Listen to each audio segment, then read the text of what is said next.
છેલ્લા 2 અઠવાડિયામાં ગુજરાતમાં ચાંદીપુરા વાયરસને કારણે 6 બાળકોના મોત થયા છે. જે બીમારી સેન્ડ ફ્લાય નામની એક માખીથી ફેલાય છે.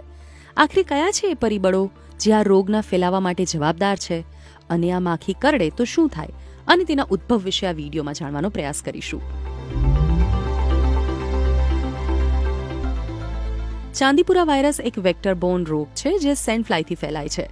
ચાંદીપુરા માટે જવાબદાર જે સેન્ડ ફ્લાય છે તેને ગુજરાતીમાં માટીની માખ કહીએ છીએ. આ માટીની માખ હાલ ગુજરાતમાં ચાંદીપુરા વાયરસને ફેલાવી રહી છે.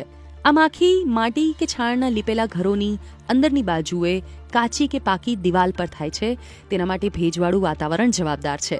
સેન્ડ ફ્લાય તેની ઉત્પત્તિ માટે ઈંડા મૂકે છે. તેમાંથી મચ્છરની જેમ ઈયળ, કોશેટો અને તેમાંથી પુખ્ત માખી બને છે. નરી આંખે જોઈ શકાય તે માખીથી આ માખી 4 ગણી નાની હોય છે. જૂનના અંતથી ઓક્ટોબર સુધી કેસ થવાની શક્યતા વધુ હોય છે.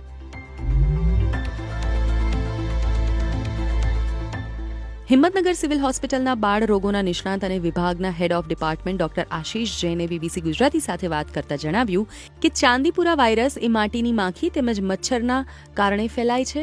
આ માટીની માખી લીપણવાળા ઘરોમાં કે માટીના ઘરોમાં પડતી તિરાડોમાં જોવા મળતી હોય છે.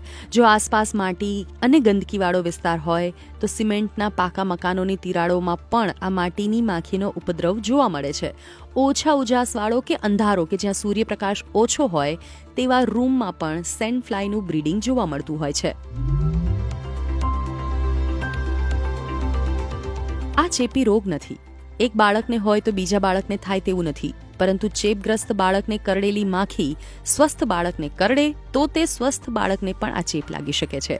ડોક્ટર આશીષ જૈને આ રોગની ગંભીરતા વિશે વાત કરતા કહ્યું કે આ રોગનો ભોગ બનેલા બાળકોમાં મૃત્યુ પામવાનું પ્રમાણ લગભગ 85% જેટલું હોય છે. એટલે કે ચાંદીપુરા વાયરસનો ભોગ બનેલા 100 બાળકોમાંથી માત્ર 15 બાળકોને જ બચાવી શકાય છે.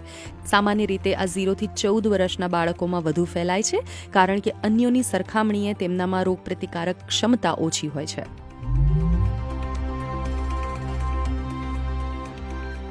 સામાન્ય રીતે રોગના લક્ષણો વધુ પડતો તાવ, ઝાડા, ઉલટી, ખેંચ આવવી, અનિદ્રા, અર્ધબેભાન અવસ્થા, અમુક કલાકોમાં બાળક કોમામાં પણ સરી શકે છે, અને તેમની ચામડી ઉપર ઉપસેલા ચિહ્નો પણ લક્ષણોમાં સામેલ છે. ડોક્ટરોના મતે આ વાયરસની કોઈ ચોક્કસ સારવાર નથી, બસ લક્ષણો આધારિત સારવાર કરવામાં આવે છે, અને આ રોગની કોઈ ચોક્કસ રસી પણ હજુ સુધી શોધાઈ નથી.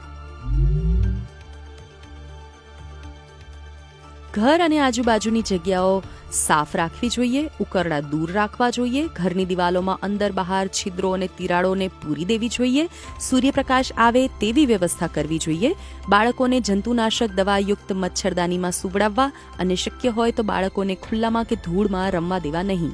પાણી ભરાઈ ન રહે તે સુનિશ્ચિત કરવું જોઈએ. મચ્છર માખીનો ઉપદ્રવ ન થાય તેનું ધ્યાન રાખવું જોઈએ, અને આગળ જણાવેલા લક્ષણો દેખાય તે તરત ડોક્ટરની મુલાકાત કરવી.